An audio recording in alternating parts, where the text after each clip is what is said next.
Anecdotario con Luis Alberto Fernández García.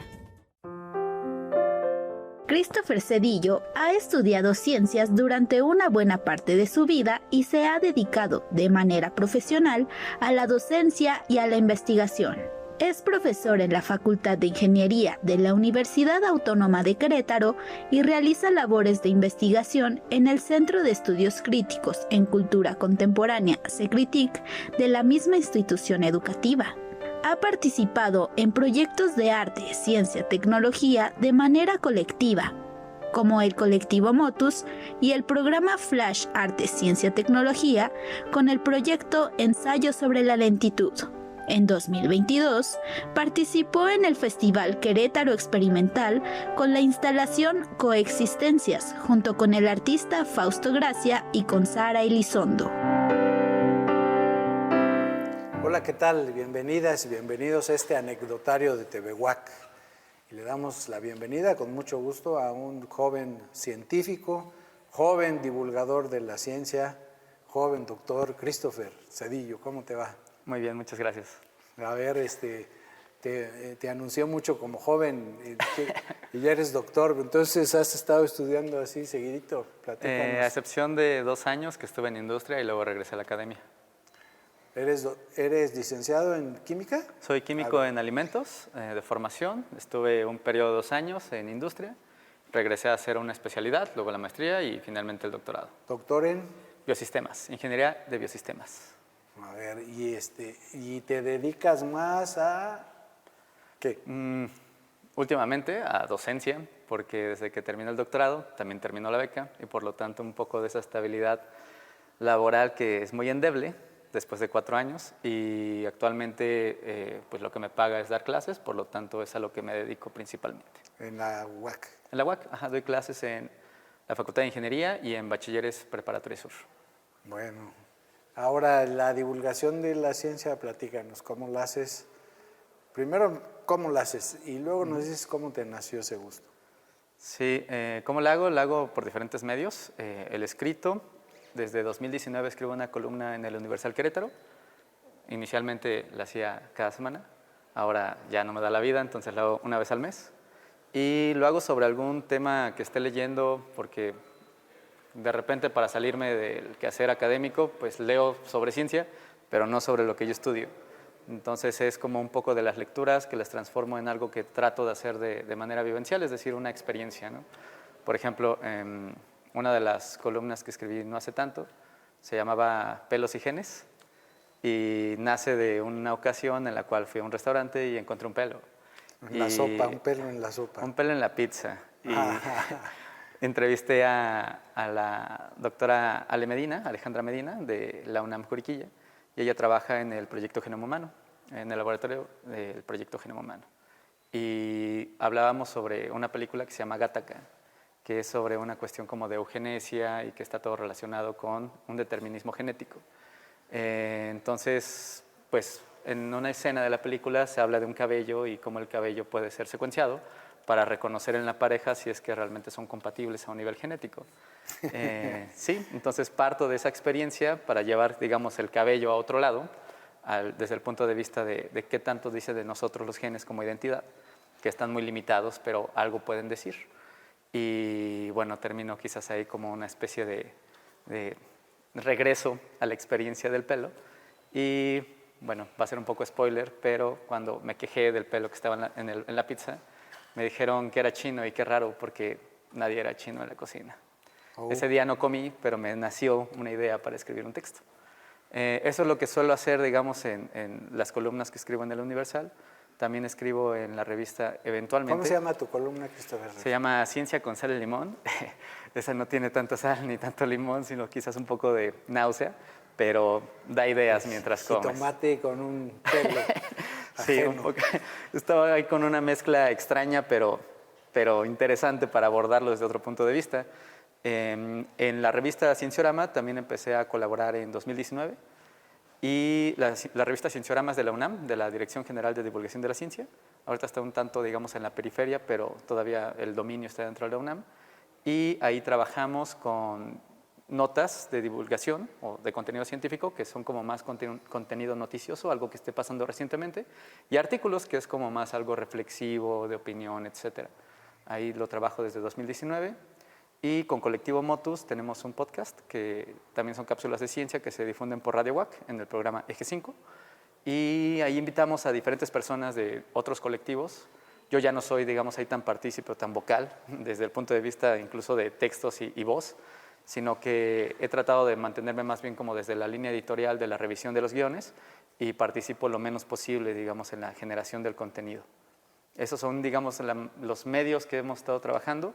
Y bueno, uno más, que es la Feria de Arte, Ciencia y Tecnología, que con ella trabajamos desde 2017.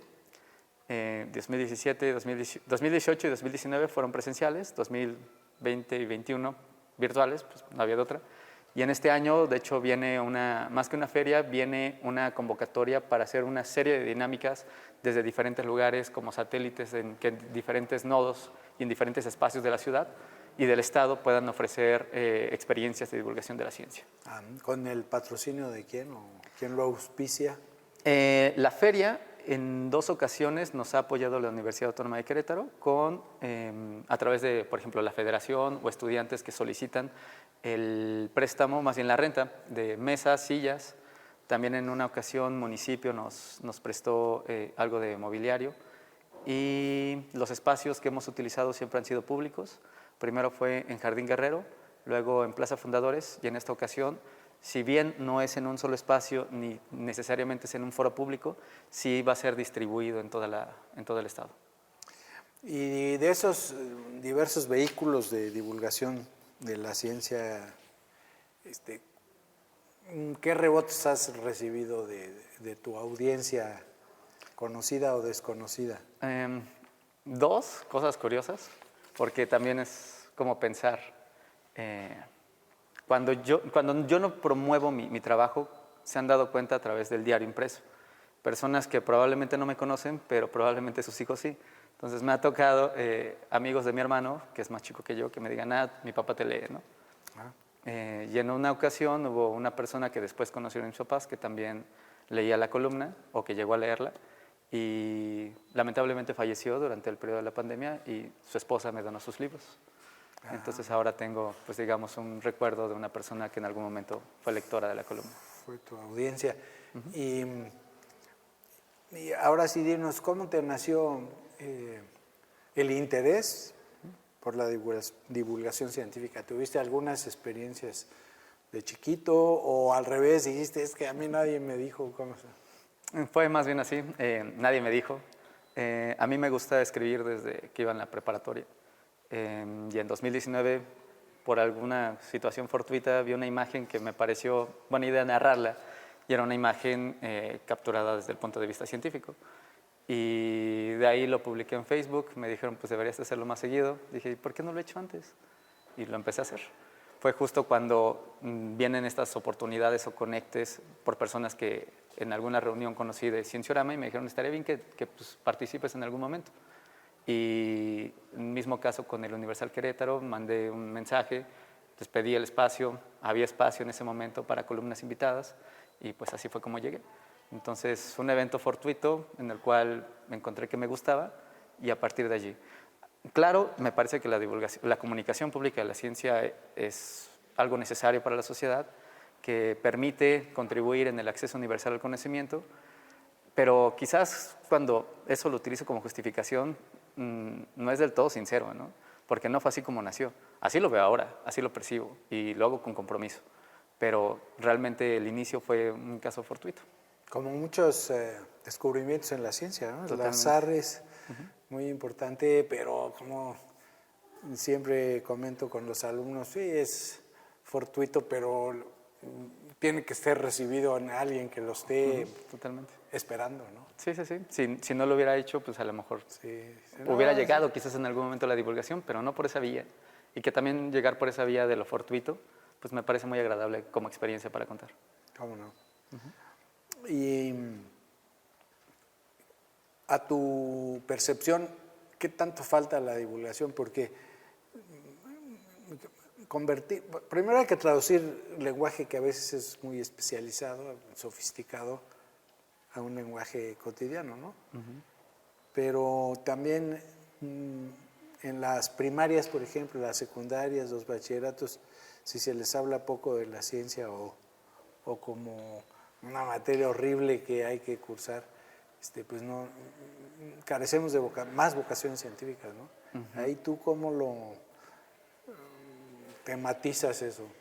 Hay un autor que se llama, o llamaba, no sé honestamente si sea un autor vivo, espero que sí, se apellida Lévi-Leblanc, y él indicaba que en algún momento, yo sospecho que en realidad nunca ha estado, pero él dice que en algún momento la ciencia se hizo ajena a la cultura, y ese fue un problema para que se pueda pensar desde un pensamiento científico, con todas las bondades que puede tener y limitaciones también en la sociedad.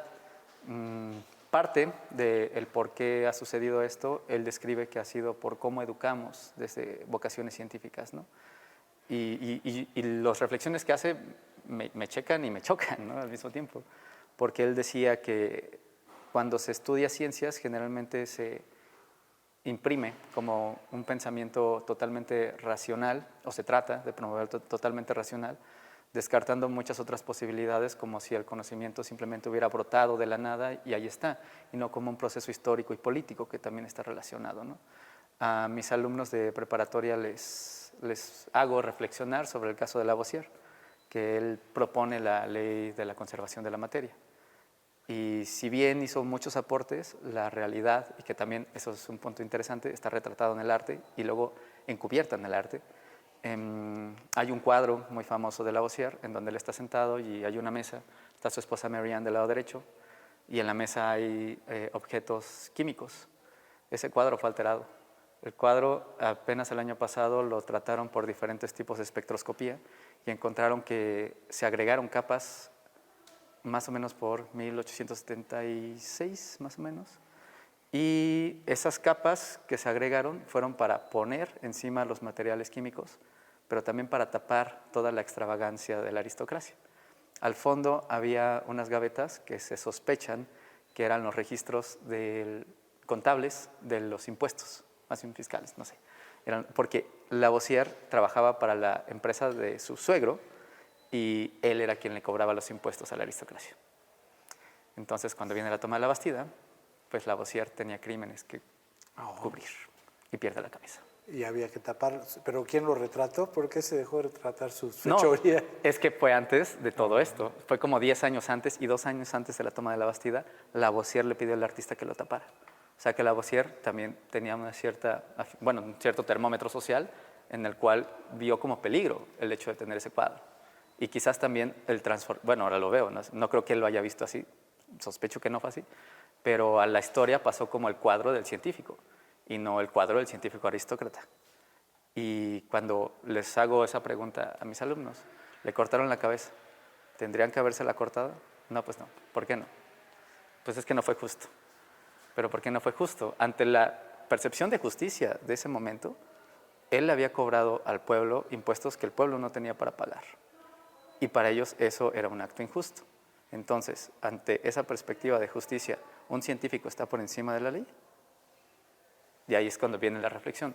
A mí me parece importante ese tipo de reflexiones porque si no solamente vemos los momentos estelares de la ciencia y los santificamos. Y creo que eso es incluso un pensamiento que va totalmente en contra de la ciencia.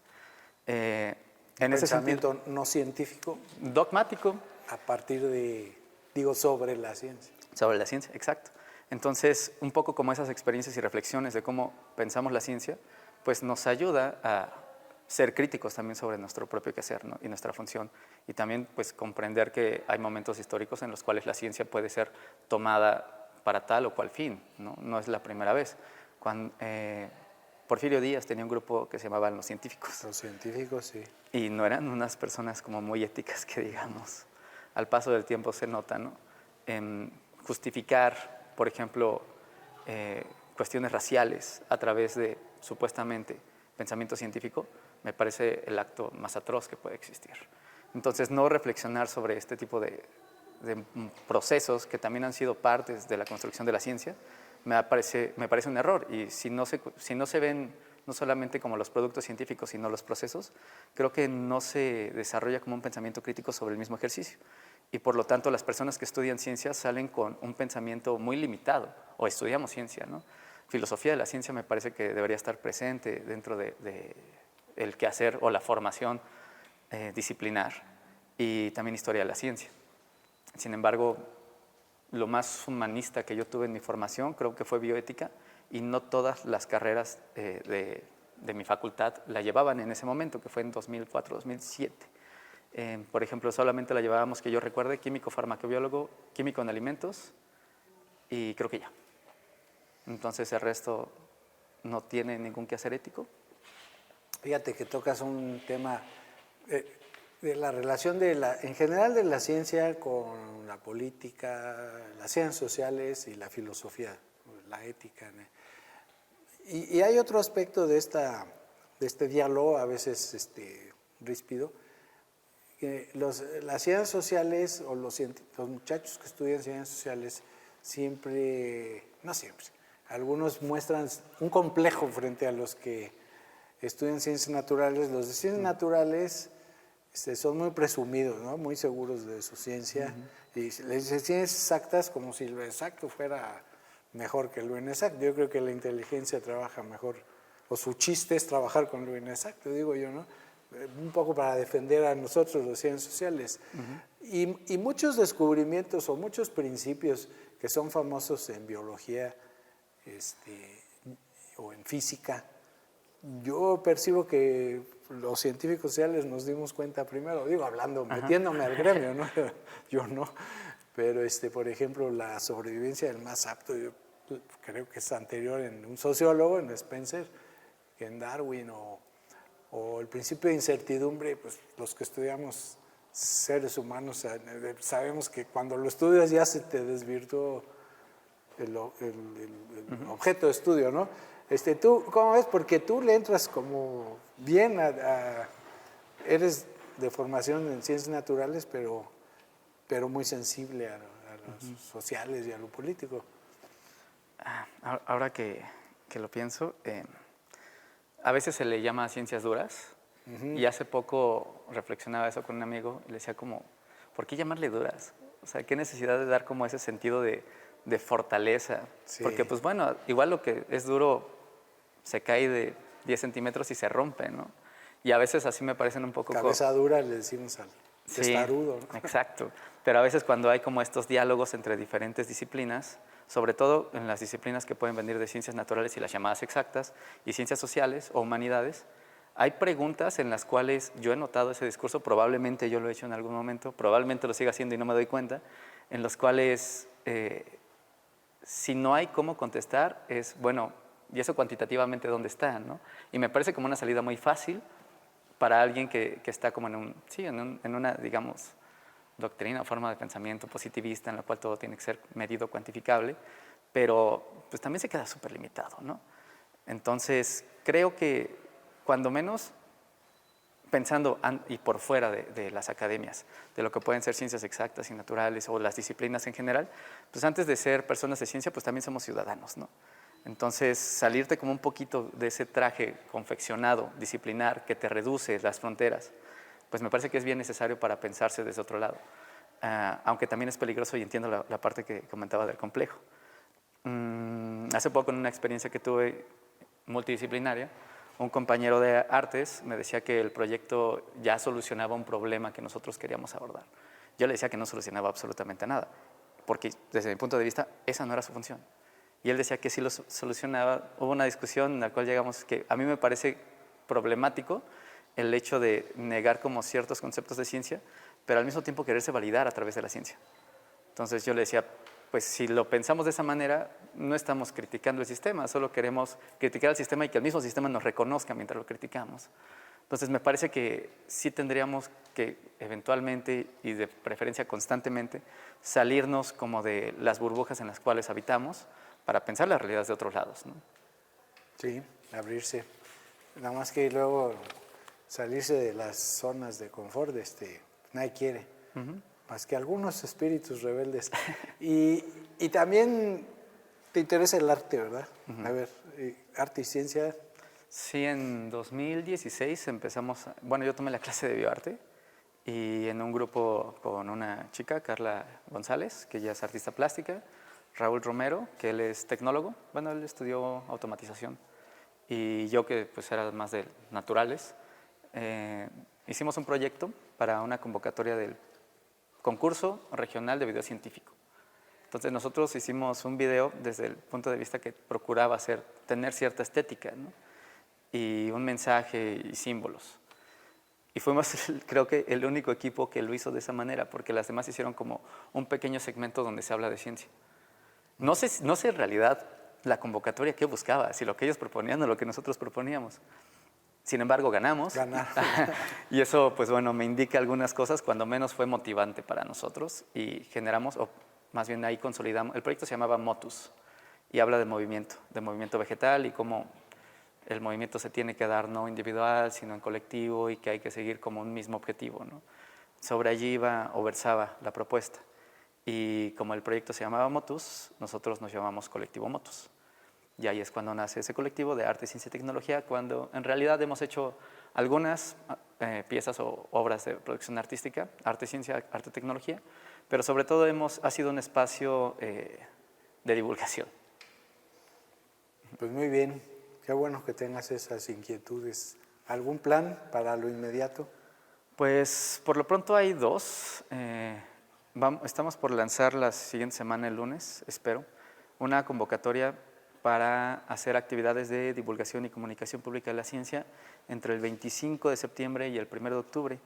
El 28 de octubre es el día, ante la ONU, es el Día del Acceso Universal a la Información, y además por algunos grupos de divulgación se propone que sea el Día Internacional por una Cultura Científica, o el Día de la Cultura Científica.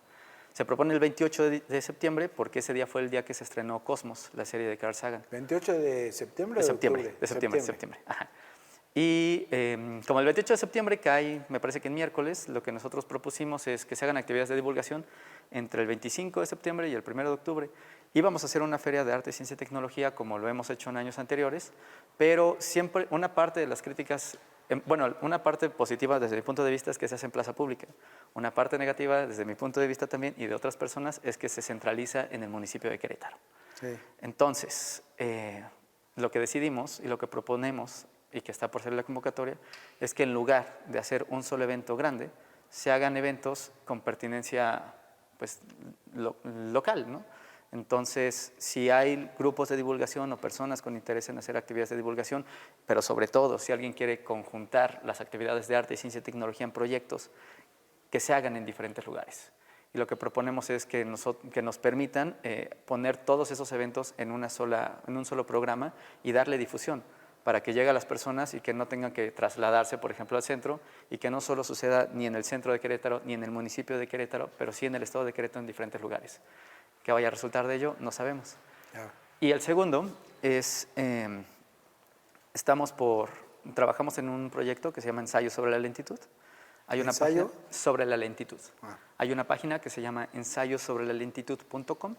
Y fue un proyecto que financió el Instituto Francés para América Latina, el Instituto Goethe, Centro Cultural de España, se me olvida una institución, bueno, la Embajada de Francia en México, me falta una institución pero no me acuerdo, la Comisión de la Unión Europea en México.